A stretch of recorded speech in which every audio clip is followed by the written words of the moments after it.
Hello, नमस्ते। आप सभी का स्वागत है। हमने पिछले वीडियो में सल्तनत काल के ऐतिहासिक स्रोतों के बारे में जाना था।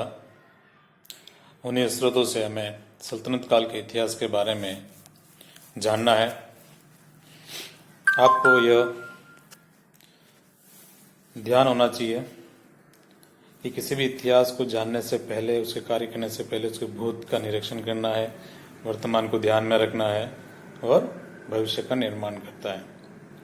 इसी फलस्वरूप मोहम्मद गौरी के आक्रमण से पूर्व सल्तनत काल के प्रारंभ होने से पूर्व भारत की राजनीतिक स्थिति क्या थी।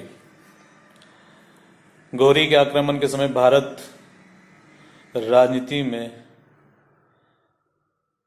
जो शासक थे वो एक दूसरे से संगठित नहीं थे और ये 6 राज्यों में बटा हुआ था, जैसे मुल्तान वर्तमान में पाकिस्तान में है, द्वितीय गुजरात, पंजाब, अजमेर, कन्नौज और बंगाल।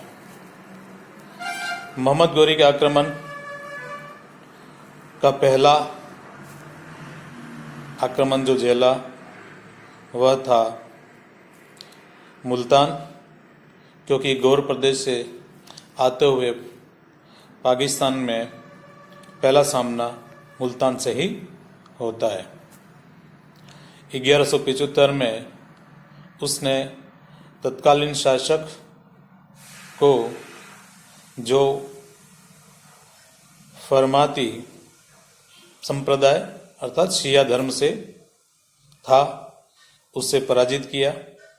आपको ध्यान होना चाहिए कि मुस्लिम धर्म में शिया और सुन्नी 2 संप्रदाय हैं। गौर ही सुन्नी संप्रदाय से बिलोंग रखता था, इसलिए उसने प्रथम शासक को पराजित करके, सुल्तान को पराजित करके वहां पर अपना साम्राज्य स्थापित किया।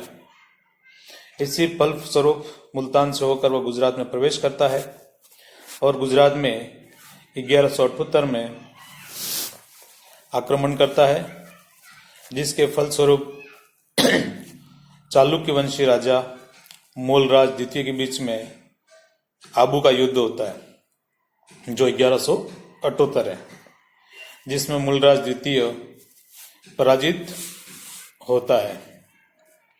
उसका बाद भारत में उसका तृतीय आक्रमण 1179 में पंजाब में होता है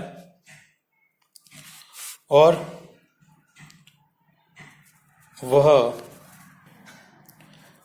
वह 7 बार कोशिश करने के बाद 1186 में वह पंजाब की राजधानी लाहौर को कब्जा कर लेता है।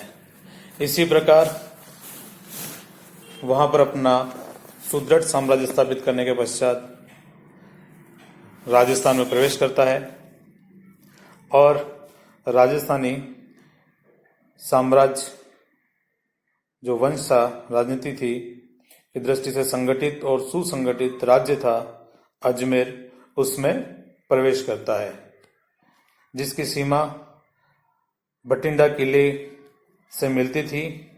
मुस्लिम इतिहासकारों ने यह कहा है कि उसको जीतना उसके लिए जरूरी था, क्योंकि अजमेर में तत्कालीन शासक पृथ्वीराज तृतीय बहुत शक्तिशाली सैनिक प्रणाली के साथ, राजपूतों की सुसंगठित सेनाओं के साथ वह उस समय बलशाली था, जो उसे कभी भी मात दे सकता था। इसलिए उसने अपना पहला आक्रमण 1191 ईस्वी में किया, जिसे तराइन के प्रथम युद्ध के नाम से जाना जाता है, जिसमें पृथ्वीराज विजय होता है और मोहम्मद गौरी पराजित होता है, जिसे पकड़ने के बाद उसे छोड़ जाता है। इसके बारे में विस्तृत वर्णन हम राजस्थान के इतिहास में करेंगे। इसी प्रकार उसका द्वितीय युद्ध 1192 में तराइन में ही होता है, जिसमें पृथ्वीराज तृतीय पराजित होता है और उससे मार दिया जाता है। इस प्रकार मोहम्मद गौरी ने राजस्थान तक प्रवेश कर लिया। इतिहासकारों ने तो पृथ्वीराज तृतीय के बारे में कहा है कि उसकी मृत्यु अजमेर में हुई थी। हसन निजामी के अनुसार चंद्रवरदाई जो पृथ्वीराज का दरबारी कवि था, उसके अनुसार उसकी मृत्यु गजनी में हुई। कुल मिलाकर कुछ भी हो, लेकिन मोहम्मद गौरी विजेता होता है और वह अजमेर पर अपना आधिपत्य स्थापित कर देता है। उसके पश्चात कन्नौज 5वां भारतीय राज्य था, जिस पर गौरी ने 1194 में आक्रमण किया, जिसके फलस्वरूप गौरी और तत्कालीन कन्नौज शासक जयचंद्र गहेड़वाल के बीच में चंदावर का युद्ध होता है, जो वर्तमान में फिरोजाबाद जिले में स्थित है। इस युद्ध में गौरी ने जयचंद को पराजित किया। इसी प्रकार गौरी ने 1195 बयाना पर आक्रमण किया और वहां के शासक कुमार पाल को, जो राजपूत था, को पराजित करके वहां पर कब्जा कर लिया। बयाना का गवर्नर बहाउद्दीन तुगरिक को बनाया और गौरी इसके पश्चात बिहार और बंगाल को विजेता बनकर बख्तियार खिलजी के द्वारा जीते गए थे। उनको जीतने के लिए वो वहां से रवाना करता है। 1203 में बख्तियार खिलजी का सर्वप्रथम 1203 में बख्तियार खिलजी, जिसने नालंदा विश्वविद्यालय और विक्रमशिला विश्वविद्यालय को नष्ट कर दिया था और बिहार को वहां पे जीतता है। 1205 में बख्तियार खिलजी ने बंगाल के शासक लक्ष्मण सेन को भी पराजित करके पंजाब पर जो अधिकार कर लिया था, उसी प्रकार उसने बंगाल पर भी अधिकार कर लिया। गौरी ने भारत पर अपना अंतिम आक्रमण 1206 ईस्वी में पुनः पंजाब पर किया, जिसका मुख्य कारण पंजाब की खोकर जनजाति में विद्रोह का दमन करना था। मोहम्मद गौरी की मृत्यु 1206 में पंजाब से वापस गजनी लौटते वक्त सिंधु नदी के किनारे हो जाती है।